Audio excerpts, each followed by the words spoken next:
नमस्कार दोस्तों, मेरे YouTube channel e teaching Gurukul में आप सबका स्वागत है।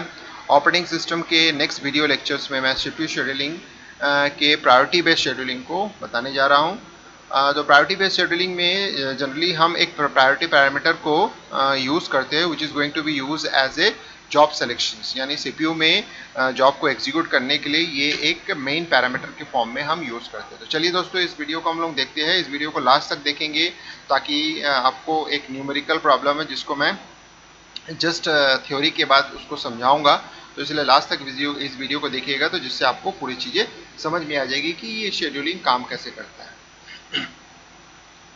तो सबसे पहला तो होता है कि पहला पॉइंट ये बता रहा है कि priority scheduling is a non pre-emptive algorithm. Actually priority scheduling दो तरीके का होता है, नॉन प्रीएम्प्टिव भी होता है एंड प्रीएम्प्टिव भी होता है। तो बाय डिफॉल्ट जो शेड्यूलिंग यूज होता है वो नॉन प्रीएम्प्टिव एल्गोरिथम्स होता है and one of the most common scheduling algorithm in batch system. Batch system के रिस्पेक्ट में अगर हम बात करते हैं तो नॉन प्रीएम्प्टिव जो प्रायोरिटी बेस्ड शेड्यूलिंग होता है वो बहुत ज़्यादा इफेक्टिव होता है और कॉमनली यूज होता है। सेकेंड पॉइंट में आपको बताया गया है कि each process is assigned A priority. तो जैसे name is the definition means that name having the characteristics of priority. तो इसका मतलब है priority is the main factor of this scheduling. तो प्रायोरिटी जो होता है हर एक प्रोसेस के लिए असाइन होता है। अब ये जो प्रायोरिटी होता है दो तरीके का हो सकता है, एक स्टैटिक और एक डायनेमिक। स्टैटिक प्रायोरिटी जो होता है उसमें हम पहले से फिक्स कर देते हैं, यानी जॉब के एग्जीक्यूशन के पहले से ही यूज़र या ऑपरेटिंग सिस्टम उसको फिक्स कर देता है कि कौन सी जॉब की प्रायोरिटी कितनी है, यानी हाईएस्ट प्रायोरिटी या लोएस्ट प्रायोरिटी हम एक वैल्यू के थ्रू उसको प्रोवाइड करते हैं। और दूसरा जो होता है डायनेमिक प्रायोरिटी। डायनेमिक प्रायोरिटी का मतलब ये होता है कि हर एक प्रायोरिटी जो होता है जॉब की जो प्रायोरिटी होता है वो फिक्स नहीं होती है, उसकी priority according to the situation, according to the environment operating system उसकी प्रायोरिटी को चेंज करता है और किसी हायर प्रायोरिटी को लोअर प्रायोरिटी प्रोवाइड करके उसको प्रिम्प्ट कर सकता है। प्रिम्प्ट मतलब उसको बाहर निकाल सकता है या उसको लोएस्ट वैल्यू में प्रोवाइड कर सकता है। तो हो सकता है कि एग्जीक्यूशन के पहले उसकी प्रायोरिटी ज़्यादा हो, जैसे ही एग्जीक्यूशन का टाइम आया तो उस ड्यूरेशन में कोई इंपॉर्टेंट जॉब अगर आ जाता है तो वो डायनेमिकली उसकी वैल्यू को चेंज करके सीपीयू में जाने के पहले उसको जो प्रायोरिटी वैल्यू है चेंज कर सकता है। बिकॉज ये जो नॉन प्रीएम्प्टिव वर्जन है, तो नॉन प्रीएम्प्टिव का मतलब होता है कि एक बार प्रायोरिटी डिफाइन करने के बाद जब एग्जीक्यूशन में चला जाता है तो उसको हम बाहर नहीं निकाल सकते, वो पूरा एग्जीक्यूट। तो इसका मतलब है सीपीयू को प्रोवाइड करने के पहले ही हम उसमें प्रायोरिटी डिफाइन करते हैं और एक बार वो जॉब अगर सीपीयू को असाइन हो जाता है तो नॉन प्रीएम्प्टिव वर्जन होने की वजह से वो पहले पूरा एग्जीक्यूट होगा, उसके बाद उस जॉब को बाहर निकालेंगे। तो ये होता है नॉन प्रीएम्प्टिव, यानी प्रायोरिटी भी इंपॉर्टेंट है और नॉन प्रीएम्प्टिव होने के साथ साथ उस कैरेक्टरिस्टिक्स को भी वो फॉलो करता है। नेक्स्ट वन जो आपके पास इंपॉर्टेंट होता है कि process with the highest priority is to be executed first. तो इसमें खास बात ये होता है कि जिस प्रोसेस की प्रायोरिटी सबसे हाई होती है, जैसे कि प्रायोरिटी कैन बी स्टैटिक और डायनेमिक, ये दोनों तरीके से हम प्रायोरिटी देंगे। तो एक बार प्रायोरिटी डिसाइड होने के बाद प्रायोरिटी जिसकी सबसे ज़्यादा होती है वो पहले एग्जीक्यूट होता है, उसके बाद उसके जो नेक्स्ट प्रायोरिटी बेस्ड होता है उसको एग्जीक्यूट होता है। ऐसे हम पूरा कंटिन्यू करते हैं सारे जॉब के लिए। तो priority can be lowest value highest priority. इसका मतलब है प्रायोरिटी को हम दो तरीके से कंसीडर कर सकते हैं। कई यूज़र अलग अलग तरीके से इसको ट्रीट करता है। कई यूज़र ये बोलता है कि जो लोएस्ट वैल्यू होता है उसको हम हाईएस्ट प्रायोरिटी देंगे, जैसे कि 1 2 3 4 5 पांच प्रायोरिटी हमने डिफाइन किया, तो 1 is the highest priority and 5 is the lowest priority. और उसका वाइस वर्सा भी कैन बी पॉसिबल, जैसे which means that highest value can be call A lowest priority. तो इसका मतलब है 5 will be the highest priority and 1 will be the lowest priority, यानी जो वैल्यू है वो उसको जस्टिफाई करता है, यानी value is the priority define highest और लोएस्ट। तो ये दो तरीके से हम कंसिडर कर सकते हैं, इसमें कोई कंफ्यूजन नहीं होना चाहिए। It can be taken anyone, यानी किसी को भी हम कर सकते हैं, लेकिन किसी एक कंसेप्ट को लेके हम उसको पूरे जो सॉल्यूशन होता है या जो भी हमारे पास न्यूमेरिकल्स होते हैं उसको हमको सॉल्व करना पड़ता है। Next one is called process with the same priority are executed on first come first serve basis. अब नेक्स्ट इंपॉर्टेंट ये होता है कि सपोज कर लो हमने किसी जॉब को, मैंने किसी दो जॉब को होता है two job having the same number of same priority, यानी सपोज कर लो किसी जॉब को हमने 4 प्रायोरिटी दे के रखा है, यानी दोनों की प्रायोरिटी सेम है। और जब उसका मौका आता है तो जब उसकी सीपीयू शेड्यूलिंग होती है और उसको जॉब को एग्जीक्यूट करना पड़ता है तो उसके बीच में टाई हो जाता है। तो उस केस में हमको ये देखना पड़ता है कि कौन सा जॉब जिसकी प्रायोरिटी सेम है उन दोनों जॉब में से पहले कौन आया था। तो उसको हम लोग बोलते हैं फर्स्ट कम फर्स्ट सर्व, यानी अराइवल टाइम को देखते हुए हम उसको सेलेक्ट करते हैं, जो पहले आया था उसको हम टाई वाले प्रायोरिटी बेस्ड जो जॉब्स होते हैं उसको सेलेक्ट करते हैं। Priority can be decided based on the memory requirements, मतलब जो भी प्रायोरिटी, अब इंपॉर्टेंट फैक्टर यही होगा कि हम प्रायोरिटी की बात कर रहे हैं, लेकिन प्रायोरिटी के लिए क्या फैक्टर्स होते हैं, क्या पैरामीटर्स होते हैं, या क्या कंसिडरेशंस होते हैं, तो वही चीज़ यहाँ बताया गया है कि priority can be decided based on the memory requirements, यानी एक जॉब कितना मेमोरी रिक्वायर्ड होता है उसके बेस पर उसकी प्रायोरिटी डिफाइन कर सकते हैं। टाइम रिक्वायरमेंट्स के हिसाब से भी हम प्रायोरिटी डिफाइन कर सकते हैं, और एनी अदर रिसोर्स रिक्वायरमेंट्स, यानी अगर वो जॉब जो होता है बहुत ज़्यादा रिसोर्सेज यूज़ करता है, कोई hardware resources input output operation ज़्यादा करता है, उसके हिसाब से हम जॉब की प्रायोरिटी, सपोज कर लो 2 जॉब है, उसमें से एक जॉब जो होता है बहुत ज़्यादा इनपुट आउटपुट का डिमांड करता है, और दूसरा जॉब होता है बिना इनपुट आउटपुट के डिमांड के एग्जीक्यूट करना चाहता है, तो हम क्या करेंगे, इनपुट आउटपुट वाले जॉब को लोएस्ट प्रायोरिटी प्रोवाइड कर देंगे, और जो नॉन इनपुट आउटपुट वाले जॉब है उसको हाईएस्ट प्रायोरिटी प्रोवाइड कर देंगे। दूसरी तरह से सपोज कर लो 2 जॉब है जिसकी मेमोरी, एक की मेमोरी ज़्यादा है दूसरे की मेमोरी कम है, तो इसका मतलब कम मेमोरी वाले को हम पहले यूटिलाइज करेंगे, फिर हम फिर हाईएस्ट मेमोरी, इस तरह से हम कंसिडर कर सकते हैं कि प्रायोरिटी कैसे हो सकता है। तो एट द एंड मैं यही बताना चाहता हूँ, इसमें 2 चीज़ों को हमने ध्यान देना पड़ता है। सबसे पहला तो है प्रायोरिटी। अब ये जो प्रायोरिटी होता है वो स्टैटिक वर्जन भी हो सकता है, स्टैटिक टाइप का भी हो सकता है, और डायनेमिक टाइप का भी हो सकता है। और दूसरा, प्रायोरिटी की जो डिसीजन है, प्रायोरिटी हम सेट कैसे करते हैं, यानी उसकी नंबरिंग सिस्टम हम अपने आप को कंसिडर कर सकते हैं, यानी लोएस्ट वैल्यू को हाईएस्ट प्रायोरिटी दे सकते हैं, या हाईएस्ट वैल्यू को जो होता है हाईएस्ट प्रायोरिटी दे सकते हैं, ये कर सकते हैं। तो ये एक इंपॉर्टेंट है। तो इसके बेस पर मैं एक न्यूमेरिकल आपसे सॉल्व करने जा रहा हूँ नेक्स्ट में, तो इसको कंटिन्यू आप देखिएगा लास्ट तक, तो आपको उस न्यूमेरिकल के बेस पर आपको समझाऊंगा कि जॉब्स किस तरह से प्रायोरिटी के बेस पर, और साथ में अगर 2 प्रायोरिटी के बीच में, 2 जॉब के बीच में प्रायोरिटी सेम हो जाती है, तो फर्स्ट कम फर्स्ट सर्व कैसे यूज करते हैं हम लोग। अब हम लोग एक न्यूमेरिकल देखते हैं, प्रायोरिटी बेस्ड शेड्यूलिंग का न्यूमेरिकल। तो न्यूमेरिकल के लिए हमारा क्वेश्चन यहाँ दिया गया है, जैसे प्रोसेस P1 से लेके P7 प्रोसेस है हमारे पास। उसके बाद जो होता है प्रायोरिटी यहाँ पे डिफाइन किया गया है, जो कि इंपॉर्टेंट है, क्योंकि प्रायोरिटी शेड्यूलिंग में प्रायोरिटी इज इंपॉर्टेंट पार्ट, यानी ये हमारा जो मेन पैरामीटर्स होता है। अराइवल टाइम भी इंपॉर्टेंट होता है, तो इसका मतलब है इन दोनों के बेस पर हम सिलेक्शन करेंगे, यानी सबसे पहला तो अराइवल टाइम के बेस पर हम शुरुआत करेंगे। उसके बाद जो होता है, जब हमारा अराइवल टाइम के बेस पर जब सारे प्रोसेस, ये जो रेडी क्यू है, रेडी क्यू के लिए मैंने तैयार करके रखा 7 प्रोसेस के लिए, तो ये 7 प्रोसेस के लिए हमारे पास ये तैयारी हो गया। तो 7 प्रोसेस में जैसे रेडी क्यू में आ जाता है, तो उस केस में हम जब तक हमारे पास प्रोसेस रेडी क्यू में नहीं आता तब तक हम अराइवल टाइम का यूज़ करते हैं। जब प्रोसेस हमारे यहाँ पर अवेलेबल हो जाता है, तो उस केस में हम प्रायोरिटी का यूज़ करते हैं, उसका सिलेक्शन करते हैं। तो इसका मतलब है both the parameters are required to find out, but priority is the important factor. कब जरूरत पड़ता है, जब हमारे पास रेडी क्यूब में सारे जॉब्स आ जाते हैं। उसके बाद हम completion time, turn around time, waiting time and response time भी हम निकालेंगे। तो उसके लिए सबसे इंपॉर्टेंट होता है गैंट चार्ट बनाना। गैंट चार्ट अगर आपने एक बार बना लिया, तो फिर आपका जो होता है सारा सॉल्यूशन सॉल्व हो जाता है। तो गैंट चार्ट का मतलब होता है कि एक टाइम डायग्राम है, जिसमें सीपीयू को जब हम असाइन करते हैं तो वो किस तरह से उसका प्रोसेस होता है, टाइमली वो मैनर में किस तरह से प्रोसेस असाइन होता है, उसको हम लोग शो करते हैं। तो देख सकते हैं कि अराइवल टाइम से शुरुआत करेंगे हम। तो सबसे पहले तो प्रायोरिटी को हम डिफाइन नहीं करेंगे, क्योंकि प्रायोरिटी के बेस पर अगर हम P7 की बात करते हैं तो 1 इज द लोएस्ट, मतलब लोएस्ट वैल्यू है, यानी हाईएस्ट प्रायोरिटी 1 की होती है। बट हमारे पास अराइवल टाइम के हिसाब से वो 10 सेकंड में आ रहा है, बट अराइवल टाइम के हिसाब से हम ये करेंगे। तो इसका मतलब होता है कि हम शुरुआत कैसे करेंगे, ये अराइवल टाइम के हिसाब से हमारा शुरुआत होगा, यहाँ से हमारी शुरुआत होगी। तो जब हम यहाँ से शुरुआत करेंगे तो इसका मतलब है कि P1 हमारा रेडी क्यू में पहले आएगा। अब इस P1 से हम गैंट चार्ट में शो करेंगे, तो हमारा जो इंपॉर्टेंट है वो 0 सेकंड से स्टार्ट हो रहा है। जब वो 0 सेकंड से स्टार्ट हो रहा है, तो यहाँ पे हम यहाँ P1 को असाइन करेंगे। अब इंटरेस्टिंग सी चीज़ ये है कि जब हम ये P1 को असाइन करेंगे और हमारा जो प्रायोरिटी शेड्यूलिंग है वो नॉन प्रीएम्प्टिव बेस्ड है, तो इसका मतलब है एक बार अगर हम असाइन कर देते हैं सीपीयू में प्रोसेस को, तो वो कंप्लीट होने के बाद ही बाहर निकलेगा। तो इसका मतलब है P1 को मैंने असाइन किया दिया, तो P1 का जो एग्जीक्यूशन टाइम है वो 8 है, तो 8 सेकेंड वो कंप्लीट करने के बाद बाहर आएगा, तो दैट इज बिंग 8।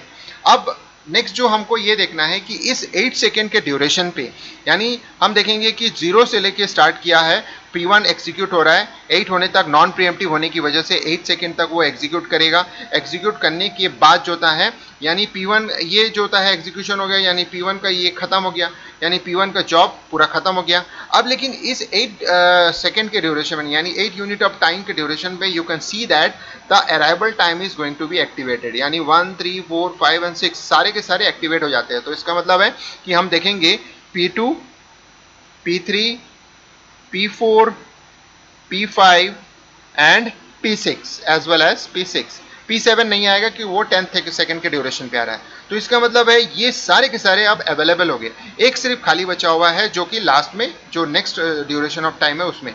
अब इनमें से हमको चूज करना है सबसे लोएस्ट प्रायोरिटी किसकी है, यानी जिसकी लोएस्ट वैल्यू है। यहाँ पे हम क्या ले रहे हैं, लोएस्ट वैल्यू हाईएस्ट प्रायोरिटी। तो इसका मतलब है अब आ जाते हैं लोएस्ट वैल्यू, मतलब ये सबसे हाईएस्ट प्रायोरिटी है लेकिन अभी तक ये रेडी क्यू में नहीं आया है, तो इसलिए ये वाला नहीं आएगा। इसके बाद जो नेक्स्ट वैल्यू है वो है 2 है जो कि हाईएस्ट प्रायोरिटी है। तो इसका मतलब है P2, P3, P4, P5, P6 में 2 सबसे लोएस्ट वैल्यू है, तो 2 को हम कंसीडर करेंगे। 2 मतलब हो गया P5, तो यहाँ पे हमारा जो होता है P5 आ जाएगा। अब P5 जब आता है तो P5 का जो नॉन प्रीएम्प्टिव होने के कारण P5 का जो सेकेंड है वो है 6 है, तो वो आ जाएगा आपका 14। तो इस तरह से हमने ये 14 हमने कर दिया है।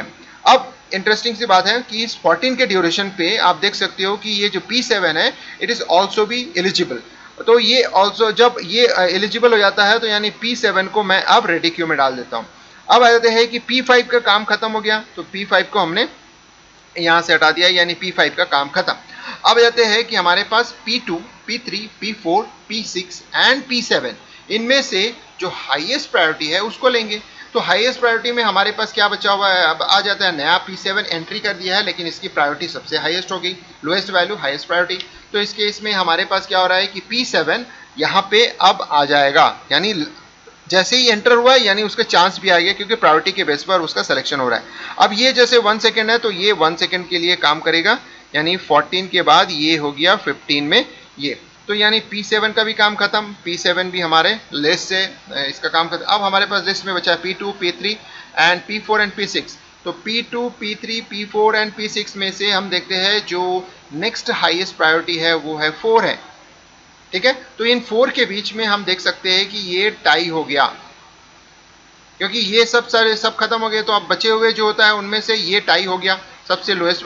तो अब जब टाई हो गया तो सबसे इंपॉर्टेंट होता है कि अब यहाँ पे फर्स्ट कम फर्स्ट सर्व, यानी यहाँ पे अराइवल टाइम का इंपॉर्टेंस बढ़ जाता है। तो अराइवल टाइम के हिसाब से ये जो होता है पहले एग्जीक्यूट होगा। तो इसका मतलब होता है कि P2 जो होता है पहले एग्जीक्यूट होगा। P2 मतलब जिसका अराइवल टाइम 1 है, टाई होने की वजह से प्रायोरिटी का वैल्यू सेम है तो इसलिए टाई हो गया, इसकी वजह से 1 जो अराइवल टाइम है उसके बेस पे ये जो P2 है वो असाइन होगा, और P2 का जो एग्जीक्यूशन टाइम है 2 है तो इसलिए वो 17 जो होता है यहाँ पे शो हो जाएगा, 17 यूनिट ऑफ टाइम। अब P2 का भी काम खत्म। अब हमारे पास P3, P4 एंड P6 बचा हुआ है। P3 इसके बाद उसका P3, P4 एंड P6 में से जो P3 का जो प्रायोरिटी है वो सबसे ज़्यादा है, उसके बाद इसका है, उसके बाद इसका है, तो यानी P3 हमारे पास CPU शेड्यूलिंग में P3 को हमको असाइन करना है। अब P3 जो होता है 4 यूनिट ऑफ टाइम चल रहा है तो इसका मतलब होता है कि ये हम यहाँ पे 21 प्रोवाइड करेंगे, ये हो गया। अब P3 का काम भी खत्म। अब बचता है P4। P4 की वैल्यू, हाँ नेक्स्ट जो होता है P4 है तो P4 को हम यूज़ करेंगे यहाँ पे। P4 is going to be executed 1 second of time, इसका बस्ट जो होता है वो 1 सेकेंड है तो हम यहाँ पे 22 प्रोवाइड कर रहे हैं। अब उसके बाद जो होता है ये P4 खत्म हो गया, अब बचता है P6। अब इस P6 को हम लास्ट में एग्जीक्यूट करेंगे, P6 इज 6 तो इसीलिए हम यहाँ पे P6 को यूज़ करेंगे और 6 यूनिट ऑफ टाइम यानी ये 28। तो इस तरह से हमारा पूरा का पूरा जो प्रोसेस है खत्म हो गया। तो आपने देखा कि किस तरह से अराइवल टाइम से हमने शुरुआत किया, उसके बाद रेडी क्यू में जैसे ही मल्टीपल जॉब्स आ गए तो फिर प्रायोरिटी को हम देखते हुए आगे बढ़े। अब इस तरह से हमारे पास अब देखना है कि ये जो 20 है ये नॉन प्रिडिक्टिव वर्जन है, तो इसलिए ये जो 28 है इसके जैसे मिलना चाहिए। तो 8 + 2 हमारे पास 10, 14, 15 + 6 21, फिर उसके बाद जो होता है 21 + 26 फिर 27, यानी यहाँ पे हमारा कहीं ना कहीं एक गड़बड़ी हुआ है, वो चेक कर लेते हैं। किसी ना किसी एक यूनिट ऑफ टाइम के लिए हमारे पास हुआ है, P7 के लिए 14 यूनिट ऑफ टाइम हो गया। ये हो गया 0 से लेके 8, 8 से लेके 14, 8 P5 जो होता है arrival time 6 unit of 8 14। P7 जो होता है ये 1 यूनिट ऑफ टाइम। उसके बाद जो होता है P2 जो होता है 2 यूनिट ऑफ टाइम यानी 15 + 2 17। P3 जो होता है 4 यूनिट ऑफ 21। और उसके बाद जो होता है P4 जो होता है 1 यूनिट ऑफ टाइम 21 + 1 22। और P6 जो होता है 5 unit of time. Okay sorry, यहाँ पे 28 नहीं होगा, 5 यूनिट ऑफ टाइम है यानी यहाँ पे 27 होगा। ठीक, तो ये हो गया हमारा करेक्शंस, इस तरह से हमने देखा। सो ये हमारा 27 है, आप ध्यान देंगे यहाँ पे, ये मैंने ज़्यादा लिख दिया था, ये 27 होगा, तो दिस इज 27। तो ये हमारा हो गया, तो यानी ये 27 आपका मैच होना चाहिए इसके साथ, यानी ये टोटल जो होता है ये 27, यानी ये जो हमारा अमाउंट है ये 27 होना चाहिए। तो ये करेक्ट है, यानी हमने जो गैन चार्ट बनाया तो इस तरह से आपने देखा कि पूरा का पूरा सिस्टम किस तरह से काम किया है इसमें। अब सीधी सी बात है, कंप्लीशन टाइम हम देखेंगे। कंप्लीशन टाइम मतलब होता है कि जो भी हमारे पास प्रोसेस से 2 एंड होते हैं, उसका जो राइट एंड होता है उसको हम यूज़ करेंगे। सबसे पहला P1 का कंप्लीशन टाइम जो होता है, यहाँ पे आप देख सकते हैं 8 यूनिट ऑफ टाइम में खत्म हो रहा है, यानी ये हो गया कंप्लीशन टाइम 8। उसके बाद P2 का जो होता है 17 में खत्म हुआ, यानी P2 जो होता है 17 में खत्म हुआ। फिर उसके बाद P3 जो होता है 21 में खत्म हुआ, तो P3 इज 21। फिर P4 जो होता है 22 में खत्म हुआ, तो P4 इज 22। P5 जो होता है आप देख सकते हो P5 ये हो गया 14 यूनिट ऑफ टाइम में खत्म हुआ है। P6 जो होता है 27 यूनिट ऑफ टाइम में खत्म हुआ है, तो that is 27 unit of time. और P7 के बाद ये हो गया P7 जो होता है 15 यूनिट्स ऑफ टाइम जो होता है ये खत्म हुआ। तो इस तरह से हमने देखा, पूरा का पूरा कैलकुलेशन किया, तो कंप्लीशन टाइम निकल गया। अब टर्न अराउंड टाइम निकालना है, तो टर्न अराउंड टाइम जो होता है कंप्लीशन टाइम और अराइवल टाइम का माइनस होता है। तो 8 - 0 8, 17 - 1 16, 21 - 18 ये हो गया, 21 - 4 18, 14 - 5 9, 27 - 6 21 और 15 - 10 5। तो ये हो गया हमारा टर्न अराउंड टाइम। अब जाते हैं वेटिंग टाइम। वेटिंग टाइम क्या होता है, जो टर्न अराउंड टाइम होता है और जो बस टाइम होता है इन दोनों का है। तो यानी ये हो गया 8 - 8 0, 16 - 2 14, 18 - 4 14, 18 - 1 17, फिर 9 - 6 3, 21 - 5 16, 5 - 1 4। तो ये हो गया बस टाइम यानी वेटिंग टाइम। तो ये हमारा निकला वेटिंग टाइम। इसके बाद रिस्पांस टाइम। रिस्पांस टाइम का मतलब होता है कि फर्स्ट टाइम जो हमारा P1 आया है वो कितने समय में आया है। तो P1 जो होता है वो 0 सेकेंड पे आया है, ठीक है। तो रिस्पांस टाइम का जनरली क्या होता है, ये माइनस जो हमारे पास अराइवल टाइम होता है, इन दोनों का हम माइनस निकालते हैं। तो इस ये वाला एग्जांपल और ये, तो इसको अभी हम लोग छोड़ देते हैं, इसको और नहीं भी लोगे तो कोई प्रॉब्लम नहीं है, कैलकुलेशंस हम लोग बाद में करेंगे, कोई प्रॉब्लम नहीं है, आप इसको करके देख सकते हो। इसको अभी फिलहाल के लिए हम छोड़ देते हैं। अब आ जाते हैं एवरेज टाइम निकालना, ये इंपॉर्टेंट है। एवरेज टाइम का मतलब होता है कि दो हमारे पास है, वेटिंग टाइम का एवरेज निकालना है, यानी 0 + 14 + 14 + 17 + 3 + 16 + 4, ये हो गया हमारे पास डिवाइडेड बाय 7। तो इसका आप आंसर निकालोगे तो उस हिसाब से आएगा। और जैसे 4 + 6 3 10 13 20 24 28 2 3 4 5 6 68। तो इसको आप सॉल्व करेंगे तो आपके पास इसका आ जाएगा, एवरेज टाइम आ जाएगा। उसके बाद ये आपका जो होता है एवरेज टोटल जो आपके पास है, यानी ये इसका ऐड करना है आपको, that is 8 + 16 + 18 + 18 + 19 9 + 21 + 5 whole divided by 7। इसका भी आप कैलकुलेशन करेंगे। यहाँ पे आपका मैं क्वेश्चन मार्क बना दे रहा हूँ, इसको आप सॉल्व करेंगे तो ये आपका निकल जाएगा। तो इस तरह से आपने देखा कि किस तरह से हम एक प्रायोरिटी बेस्ड जो शेड्यूलिंग है नॉन प्रिएम्प्टिव वर्जन उसको आप कैसे कर सकते हैं। रिस्पॉन्स टाइम आप निकाल सकते हैं, देख लीजिए उसका फॉर्मूला क्या होता है, उसके बेस पर आप यहाँ रिस्पॉन्स टाइम को दे सकते हैं।